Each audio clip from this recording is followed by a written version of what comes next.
prepared and sent over to the defense last night are the full exhibit list for all of the witnesses today, and we didn't get all the way through it, and when we were discussing it, I wanted to move in some of their policies and procedures. There's a number of them, but I only have 1, 2, 3, 4 to move in, and I'd like to move in 22-52001, which is the risk assessment for potential child absence. Can we pull that up for the court? This won't take a second, Judge. 22-52001.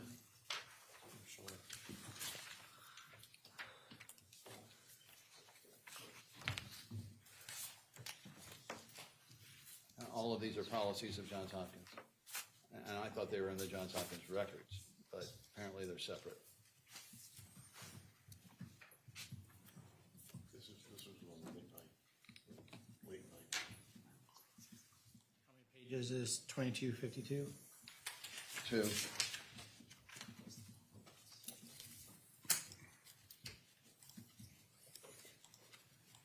And how are we going to be using this? This witness is a social worker, Who's the witness? Deborah Hansen. She's a social worker, and out of all of the ones that we listed from last night, we really only have one.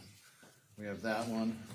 We have 2214001 through 007.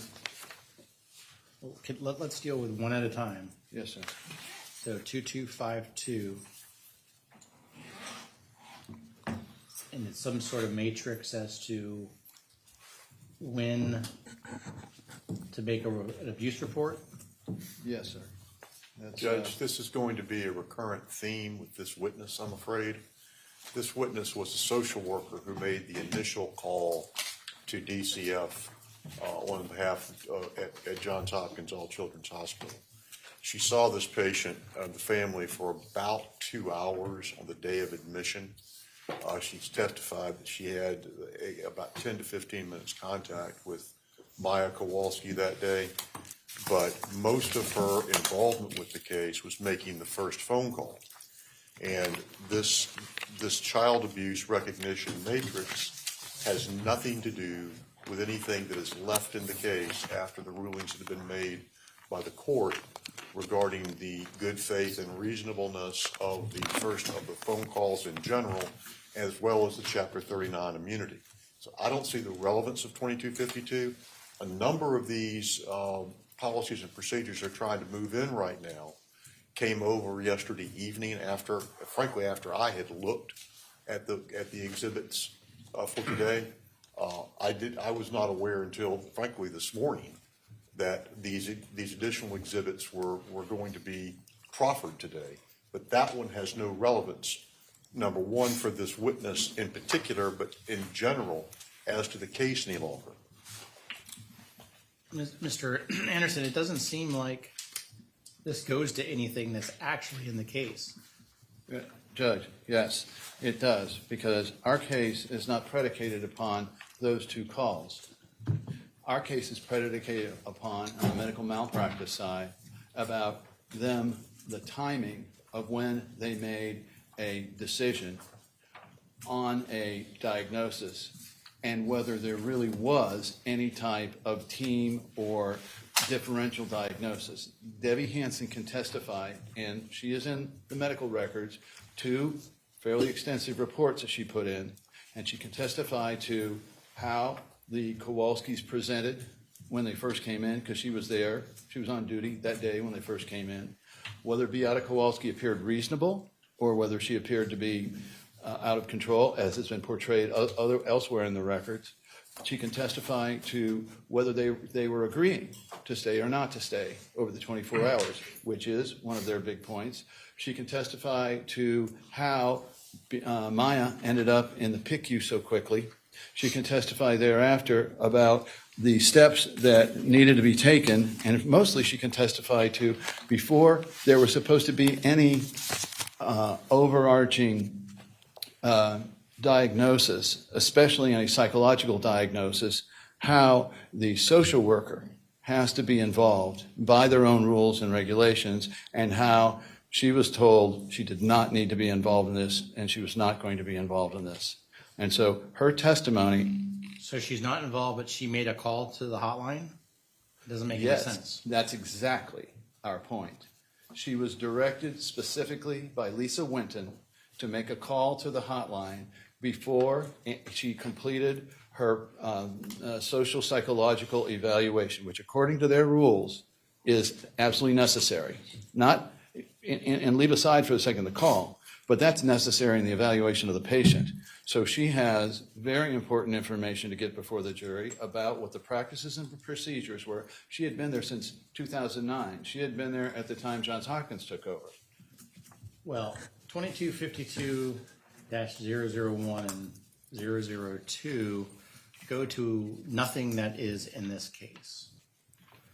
So Well, I'm gonna because look at sustain- other I'm gonna- fictitious. I'm going to sustain the objection that document's not coming in. All right. And then, The reality is, the court wrote, I guess about 2 years ago now on this, maybe a year and a half ago, about as soon as the court made the conclusion that there was, I forget the specific standard, but reasonable cause for the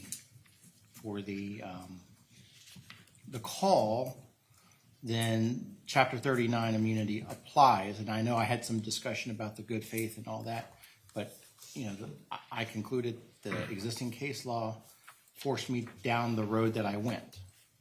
And so I understand. May I speak to that? I'm confident on that ruling, and so I think we need to move on to the next issue. So 22-14001, this is the mandatory requirement of a social worker being notified and involved in the event that there's any claim of medical child abuse, which there was to start with, morphing into Munchausen Let's by put proxy. 2214 up, please. I'm sorry, this is like rinse, wash, repeat. This is the same sort of thing, Judge. Hang on. Well, again, to be fair to me, I I need to see these exhibits. I don't. Understood, Judge. I haven't lived with 10,000 documents or 100,000 documents like you all have for years and years and years.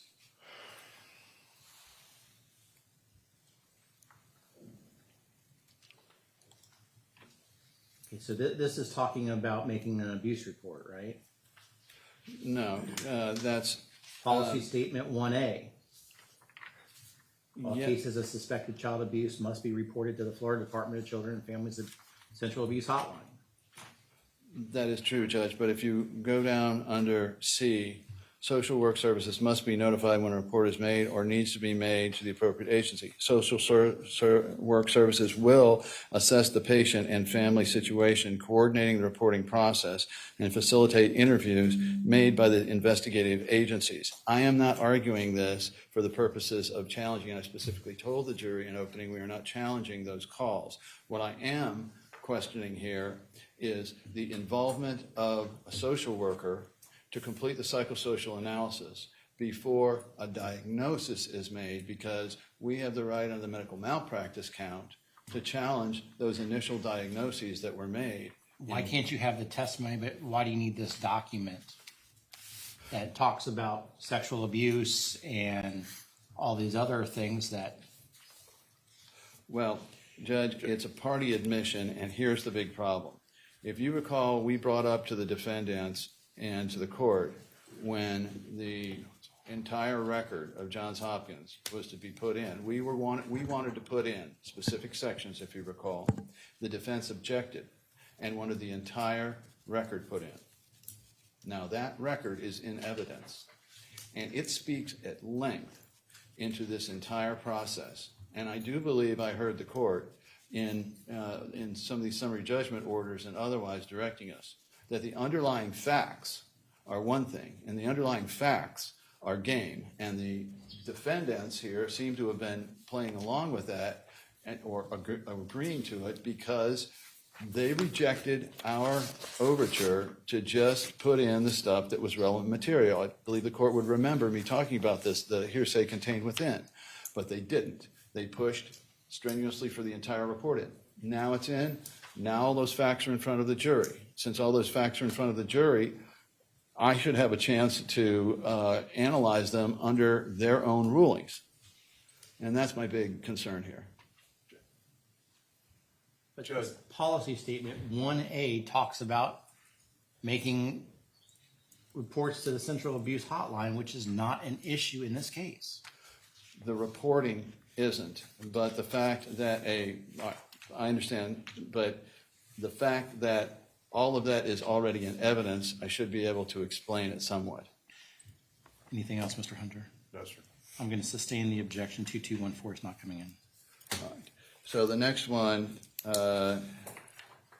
simply involves clinical policy. It is not directed to, I'm sure there are some areas in here that, I'm sorry, can we have a number? I'm sorry, 2209-001 through 008.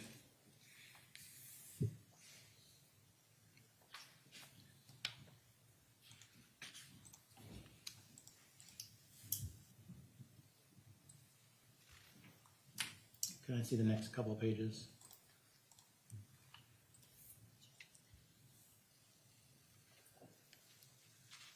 Next page.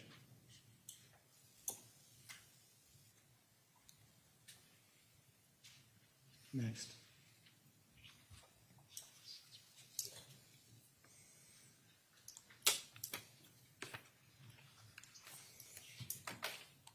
Next page. Next. There are two more pages. And then next. Oh, yeah. Judge, this has to do with clinical documentation of patient conditions and diagnoses and treatment, none of which social workers make. There's no foundation for this to be admitted in connection with this witness's testimony. And it's not been shown to be relevant at any point in any of that. It actually is under E8 there, and regardless of which witness it is, since we waived the necessity for a corporate records Hold on a custodian. second. Hey, I see 2209 as being relevant in this case. I mean, how you chart something, I mean, there's a fraudulent billing count here as well. So I do think 2209 is relevant. So I will admit 2209. Now, whether this witness speak intelligently about this policy, I don't know, but 2209 will be received. Next is 2237-001-004. Is it 1 through 4 or just 1 and page 4? It's 001 through 004. This is discharging against medical advice. Yes, sir. Judge, the policy is relevant. I don't see the relevance of this witness. It's 6. It is. It's 6 pages. It's 6 pages as opposed to 4. Yes, sir. I think the policy on against medical advice is relevant in this case, so I will receive 2237, overrule the relevance objection. Anything else? So for the record, the flow chart for, it's 2237-005. And this, Didn't you just? I just admitted 2237. okay, sorry. Then, it's already in evidence, but just for the record, so we're clear, we are going to be referring to Joint Exhibit 1001-2032 and 101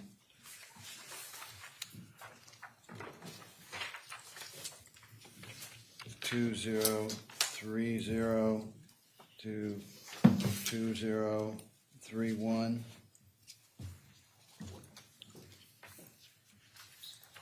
These are notes. I believe they're social worker notes they from are. the relevant time.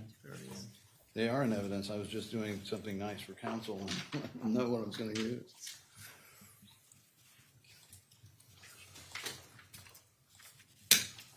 We have those, Judge, it's fine. Is there anything else that we need to address? I don't believe so, Your Honor. Anything from the defense? I'm sorry? No, you're. Okay. Let's bring in the jury, please.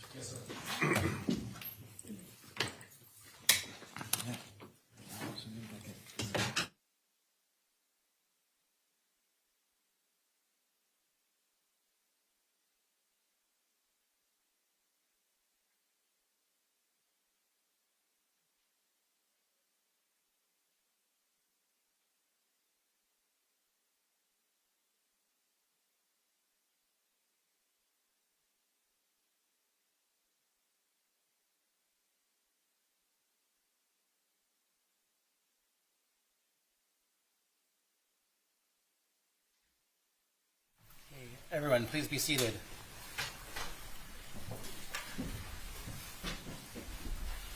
Members of the jury, let me ask you a few questions. I want to confirm that while you were away, you did not discuss this case amongst yourselves. You did no investigation. You received no information. Is that correct?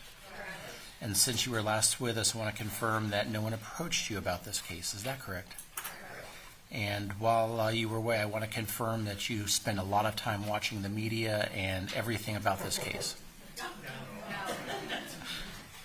Y'all are paying attention. I appreciate it. So I want to confirm that while you were away, you did not see any media coverage about this case. Is that correct? Fantastic. Mr. Anderson, your next witness, sir. Deborah Hanson.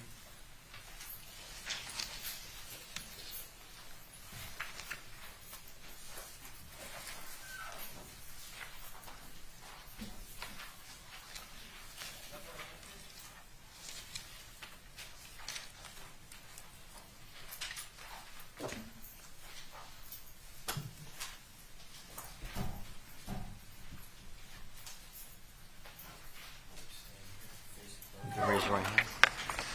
Do you solemnly swear or affirm testimony you're about to give will be the truth, the whole truth, nothing but the truth? Yes. Come right this way.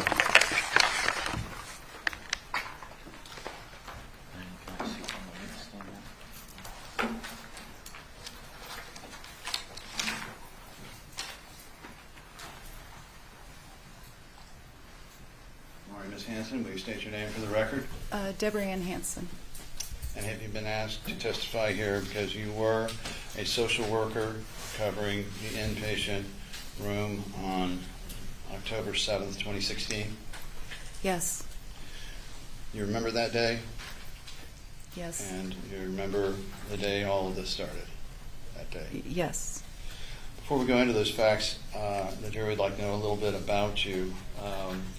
You moved to Florida from Houston and when you were, 13? Yes. And why the move? My dad was hired by Bendix to work on the lunar module for the For the space shot, the moon shot? yes, going to the moon. Did you subsequently go to college? University of Florida, And what years were you there? 71, 75.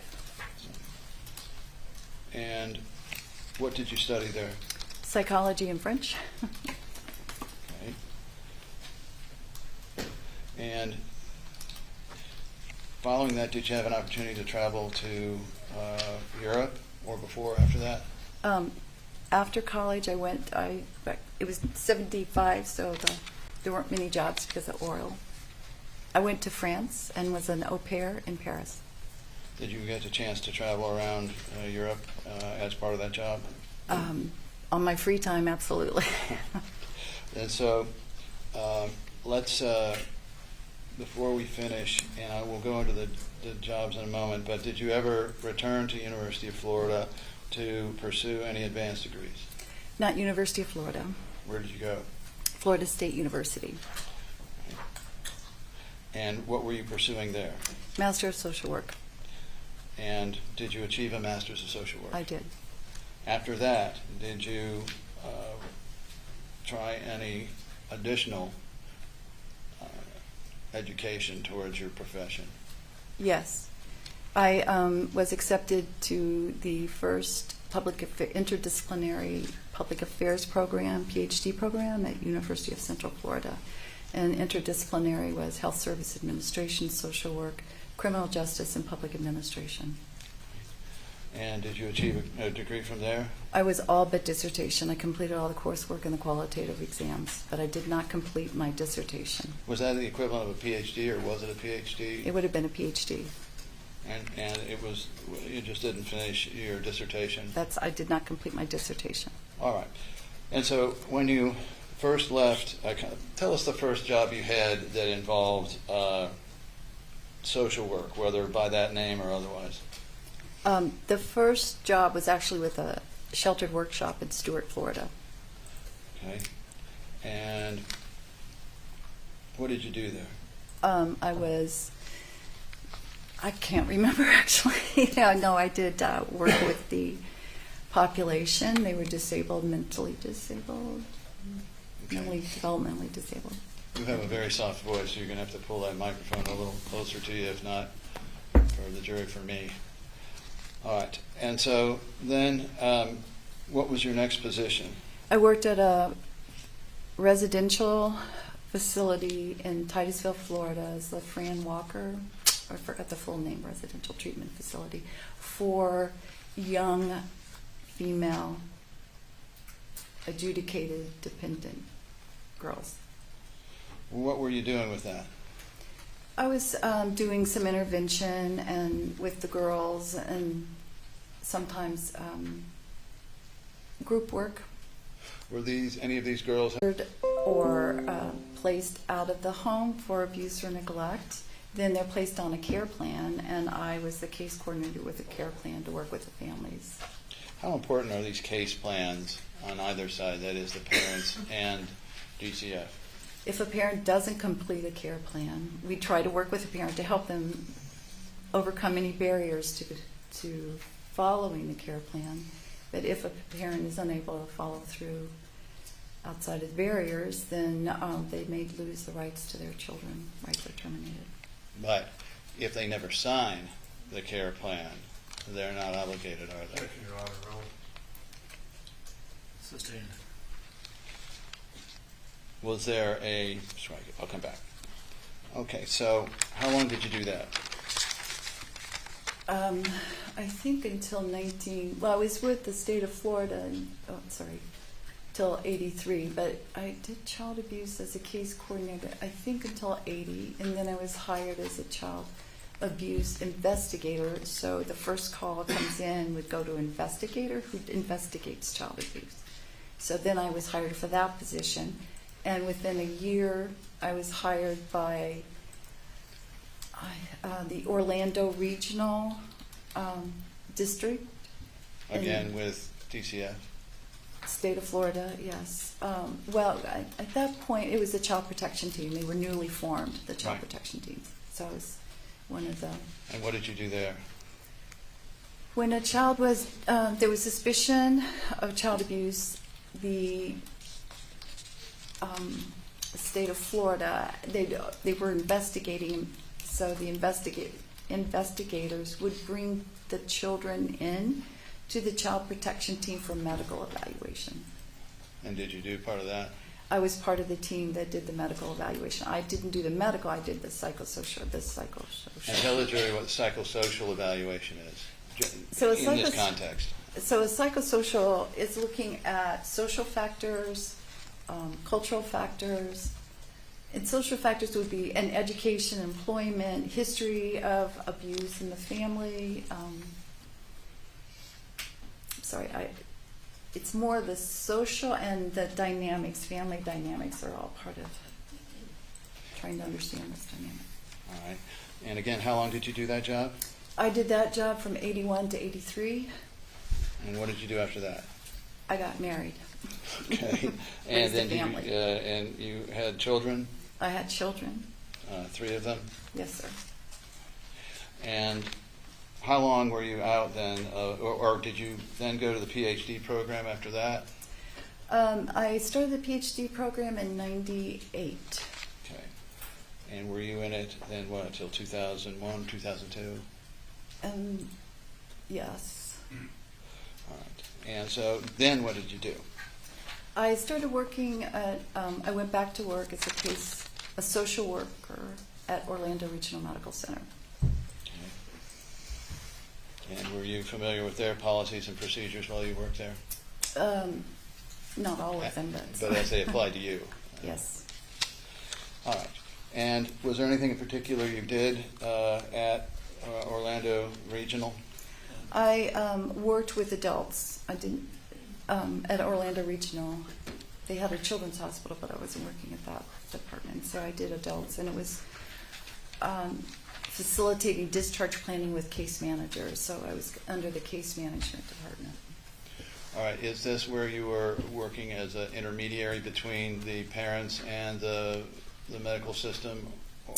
No, in Orlando Regional, I was working with adults. So I actually was working in the intensive care unit. Your training, is it both as to children and adults? Yes. So then, I understand after that, or as part of that, you sent over, strike that.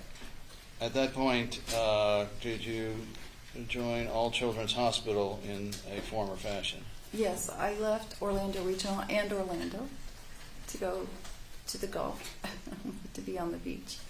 Okay. And I moved to Tierra Verde and got a job at All Children's as a grant coordinator to develop a parent-to-parent network for bone marrow transplant and cancer patients. All right. Again, you got to speak up a little bit, but as I think I heard you, these were pediatric oncology patients, kids with cancer, Yes, and undergoing bone marrow transplants. and why is that difficult? The bone marrow transplants.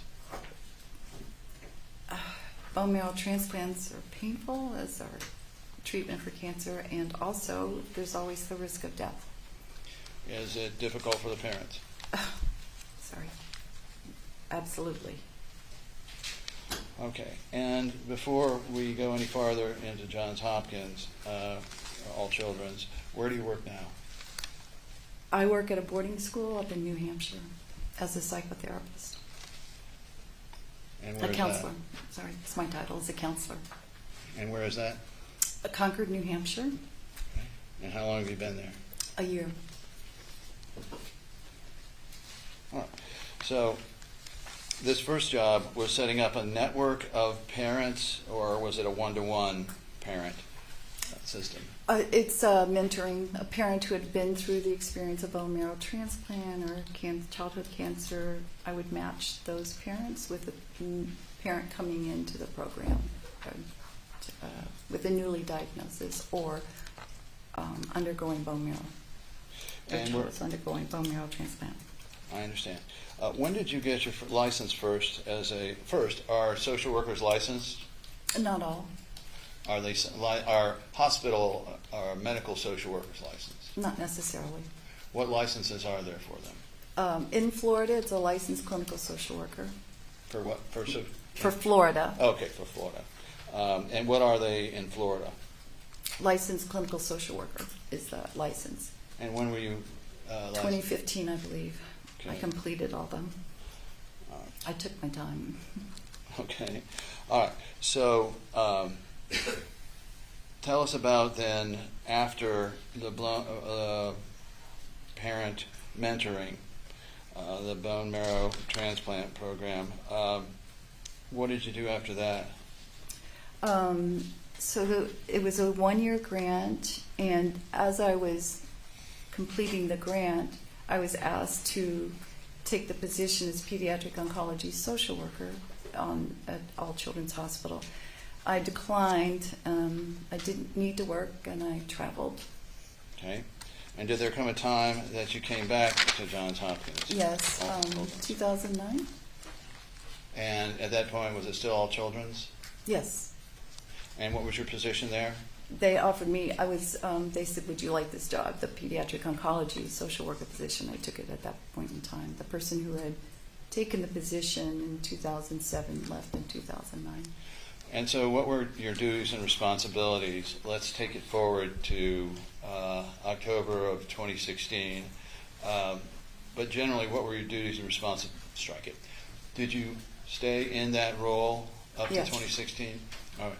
And explain a little bit about what that role at Johns Hopkins All Children's at that time entailed. So the role is psychosocial support for children and families under experiencing childhood cancer. And most parents, when they hear their child has cancer, it just immediately is my child going to die? So I spend a great deal of time working out whatever their barriers to care are, access to care, providing support for the families, working with families about grief in that area, anticipatory grief or actual loss of a child. So were you then like a patient advocate, or was it a different job?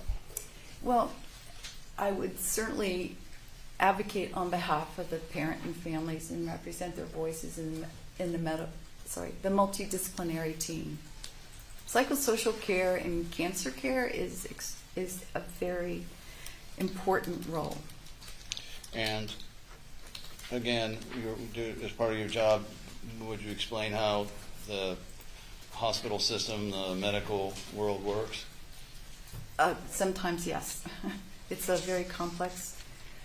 Now, as part of these jobs over this time, did you have the opportunity to meet people of all different nationalities, cultures, types?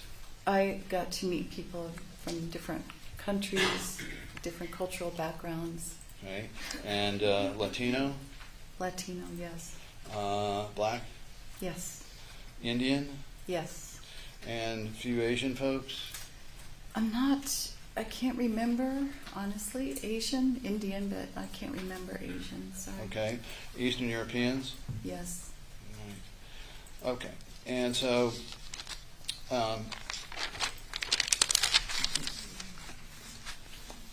had you had any experience prior to the wall falling in 91, excuse me, with any parents from Eastern Europe? I'm not sure. It would have been rare, but Before 91? Before the... yes. So before. at any time in my career, would I have worked with families who lived under the Eastern Bloc? Correct. Yes. On more than one occasion? Yes. On more than one occasion before you met the Kowalskis? At least once. I'm not... All right.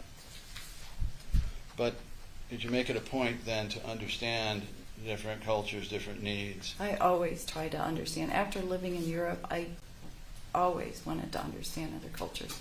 I spent a month in Greece, and it was like a third world, and it was... Well, can you tell the jury why, in this position of explaining to, for instance, doctors' symptoms or how the hospital operates, understanding a culture might help? It goes to... She can answer. Could you repeat the question, please? Sure. Why is it important to understand different cultures in your role as a social worker, every place, but particularly at Johns Hopkins?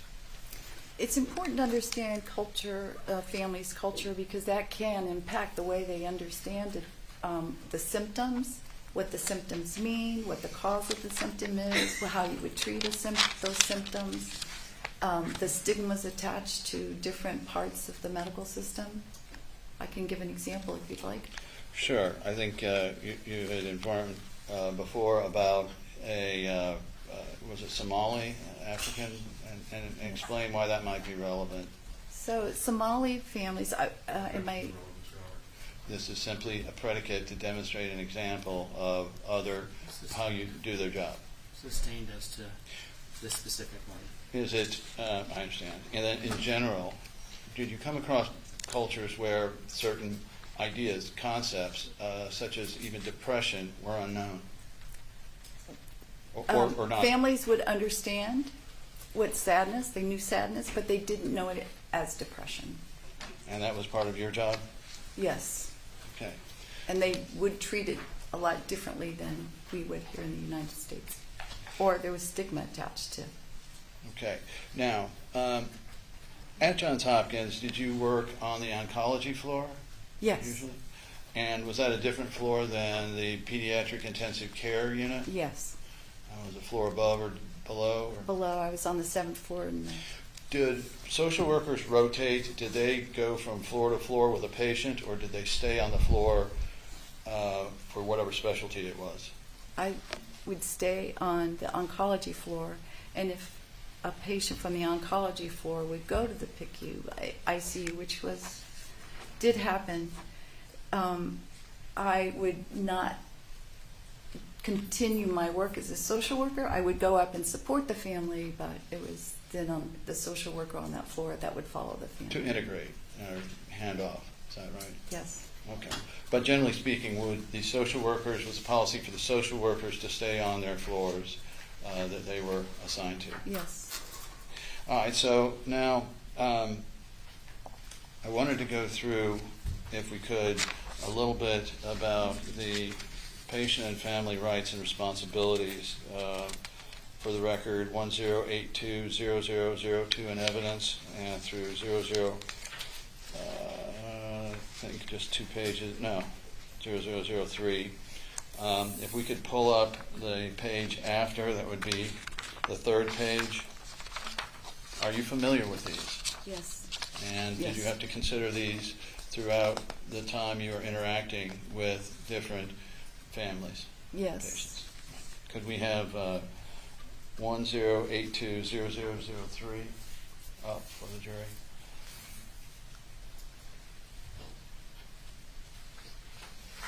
Okay. I wanted to go through some of them, but it says there to expect privacy and respect while you receive your medical care. What does that include? Does that include chaperoning? Does that include what? Well- Objective relevance and foundation, Your Honor. It's predicate for what's coming. Overruled. So privacy and respect, from a social worker standpoint, the privacy, respect is you always respect the dignity of a human being. Mm-hmm. That's important. And privacy is related with HIPAA. Mm-hmm. Okay. And then was it important then to be able to refuse treatment? If you look down to the next from the bottom there. We could. So your question again? Did you educate the parents, or I guess children at some time, that they had the right to refuse care other than as written by law? I didn't do the education of the rights with the families. They were handed the Bill of Rights and Responsibilities once they were admitted into the hospital. That was typically I think it's a hospital representative who Okay. was part of the admission process. So by the time they got to you, this had been gone over? I don't know to what extent the rights and responsibilities. They'd received it? They would have received it, yes. All right. And then it says to be given complete information and advice on financial resource. No, skip that one. I'm sorry. It's a different one. Objective relevance and foundation, Your Honor. I just skipped it. Testified, it's not part of this process. Well, it's part of what comes to her. You can continue. All right. And then I don't want to, the jury will have this back there, but I wanted to point to you to the far right column, the top bullet point, to talk with another doctor or specialist at your own request or expense, or to ask for a transfer to another healthcare provider, providing it is medically acceptable and the other provider will accept your transfer. Is that right? That's what it says, yes? Okay. That's their right? All right. And from time to time, did you have parents who wanted second opinions? Yes. Was that unusual for a parent to want a second opinion? No. And did the parents have the right to reject what the hospital was saying was the right treatment for something? Objections calls for legal conclusion. Sustained. What, if anything, were you instructed in terms of a parent's right to accept or reject a treatment. Same objection, Your Honor. And like He's I'm gonna overrule that one. Will you ask the question again, please? From your training, what were you told or trained about a parent's ability and right to reject a suggested treatment from Johns Hopkins? Parent has the right to refuse treatment. And- They have the right to leave against medical advice if they so choose. There are consequences, but Right.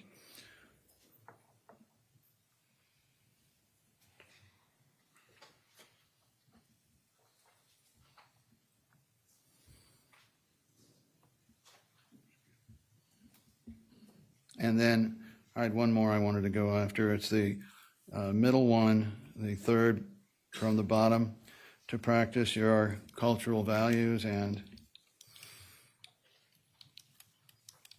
beliefs so long as they do not interfere with the well-being of others and are within the limits of hospital policy and the law. object to leading as well as critic.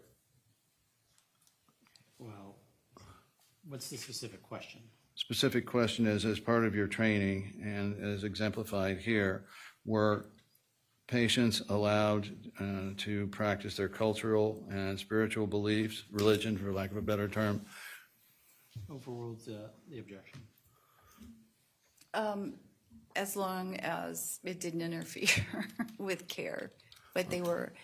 But having said that, it's important to respect those beliefs and values. But they're allowed to practice their religion in the hospital, are they not? Leading, Your Honor. What, if any? So, for example, if some cultures want to use sage to clear the negative energy in a room, that would not be acceptable because it's fire and you don't have fire in the hospital. So, for example, that would not be permitted. What about being able to practice the Christian faith in the hospital? There was a chapel which was open to all faiths in the hospital. And was the hospital required to, from your training, allow patients to practice their religion, if it was Christianity or Roman Catholics? Object to relevance, inclusion, and predicate. Overruled as to all bases. Absolutely. There were some Muslim families that brought their prayer What are you talking about? blankets to the hospital rooms and were able to practice their religion, and we were very considerate of their beliefs. And also, if there was only a female in the room, a male could not enter that room without a female present. Okay. Now, I'd like to go over then, before we talk about what happened that specific day, a couple of the clinical policies that involve you. And if we could put up 2209-001 through 008. And I'm looking at here, well, first tell us what this is once it comes up here. Clinical documentation policy, And what does this involve? documentation in the medical record. And then look at number 8 there under E, second page, E8.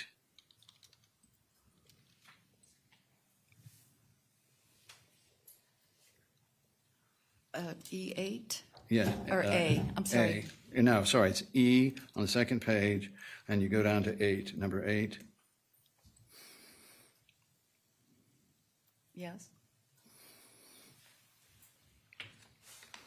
All right. Multidisciplinary notes by other clinical disciplines involved in patient care will be documented in the medical record as appropriate. Now, from your training, and we don't need to go through this whole thing, but was the purpose here to ensure that all important facts were supposed to be put down in the medical records? Object, Your Honor. She's being asked to speculate about the purpose of the policy. She has no predicate for having it created. Sustained. Did you work within this clinical policy guideline during the time you were there? Yes. And were you trained on how it was supposed to operate? Yes. And through the course of your times there if needed, was it available for you to review? Was what available for me to review? Sorry. The clinical policy, or would you have to go look for that? I'd have to go look for that Okay. Now, or talk to my supervisor. the question would be from the way you were trained in looking at this clinical documentation here, was it required that the different multidisciplinary roles put down the important facts about a patient's care? Yes. And in that process, tell us how you fit in. I'm a social worker, so I would put in notes relevant to my role on the multidisciplinary team that affected the patient's care or impacted or disclosed or I got it. Okay. And this is the minimum. If you look under the first page, which is 2209-001, and that is 1A, it says describes the minimum clinical documentation standards for all patients receiving care throughout and within the all children's health system. Is that right? Check deleting, Your Honor. What does that require, the policy statement at 1A? Jeff's calls for conclusion, Your Honor. Overruled, she can answer. what's only the minimum. I mean, you have to have this information, and what you add to it is, there could be additional information you could add, but there's a baseline you have to have in the medical record. All right, let's look then at what's in evidence as 2237-001 through 004, the discharge of patients against medical advice, AMA. Do you have that in front of you? Yes, sir. All right. Now, usually, if a parent was, I mean, what is AMA first, so that they understand? Against medical advice. So that means the hospital says you stay and you make a decision to go. The hospital would recommend you stay and to complete the treatment. If you don't stay, I mean, you have the right to leave if you don't want. All right. to Okay, undergo and it's divided up there. Usually, if a parent wanted to leave AMA, who was making the initial decision based on the team's input? Objection. Would it be a nurse, a doctor, social worker? Objection calls for conclusion, no predicate. Sustained. In your experience, working within the team there, who usually would make the decision about a patient leaving AMA? Same objection, Your Honor. Sustained. Now, there are two sections there I see, adult leaving AMA and minor leaving AMA. There on the first page. And I'll turn your attention to the minor leaving AMA. All right.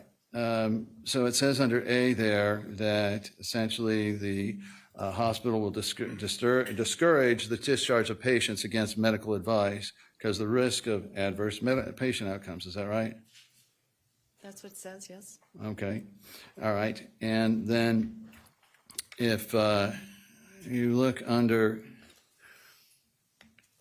A there on the next page, it would be 5A. And so if a patient wanted to leave, were they offered assistance to complete discharge plans to make sure the discharge was handled appropriately? Attempts would definitely be made. And this was regardless if it was AMA or not. Form, pleading, Your Honor. Sustained. Was this true if a patient decided to leave AMA as well as with not AMA? Same objection. Overruled that one. The hospital staff would assist the family in discharge, provide the resources they needed, and would attempt to do the same with families who are leaving AMA, as I understood. Right. I did not participate in AMA process. Okay. And then it says under 7 there, A, if you go down to 6 and 7, it says a refusal to sign an AMA from certificate of discharge had to be within the records. That's my Your own. Honor, she testified she's not part of this process. Sustained. Predicate. Refusal to discharge instructions, never mind, we'll go on. Okay, and at the end it says this policy applies to all children's. And let's go to the last page here, and this is, can tell us, is this a flow chart about an adult leaving? Actually, it should be a child leaving, but we can use this one. Okay, this is on 2237-004. Excuse me, Your Honor, once again, the witness has testified she's not part of this process. Sustained. This is in evidence, Judge. Can she simply follow through with the jury what the process is?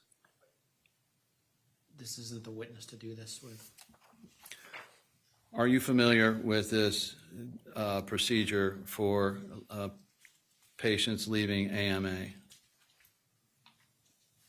Yes. And did you have patients leaving AMA through the course of your time at Johns Hopkins All Children's Hospital? I had families who were discussing AMA, yes.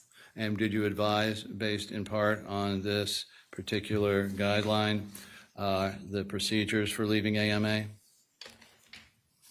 I didn't discuss that I recall the procedures of leaving for AMA, but I would sit with the family to understand where they were, their perspective and reasoning for leaving AMA.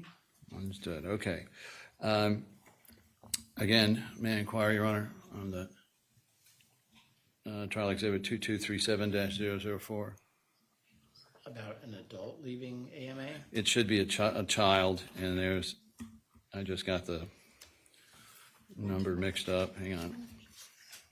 Judge, the witness has testified that lack of predicate here. The policy does in fact speak for itself. I tend to agree with Mr. Hunter. All right. So, take us through the process as you know it for a child leaving AMA. As she knows it. She's indicated she wasn't part of the process. This is for her perspective, Your Honor. She can talk to us. These are in evidence. So, as turning to 100132, 0012. Okay, is this your social worker note? Yes, it is. Okay. And did you prepare it? Yes, I did. All right. I'd like you to take us through with this, refreshing your recollection, if you need it, a little bit about what you found out and did at this time. And can you tell us what time this was first? I wrote my note at 2:23. Okay. What time did you arrive there that day? 1 Approximately. o'clock between, yeah. In the afternoon? Yes. Were the Kowalskis already there? Yes, they were in the room. All right. And so can you take us through then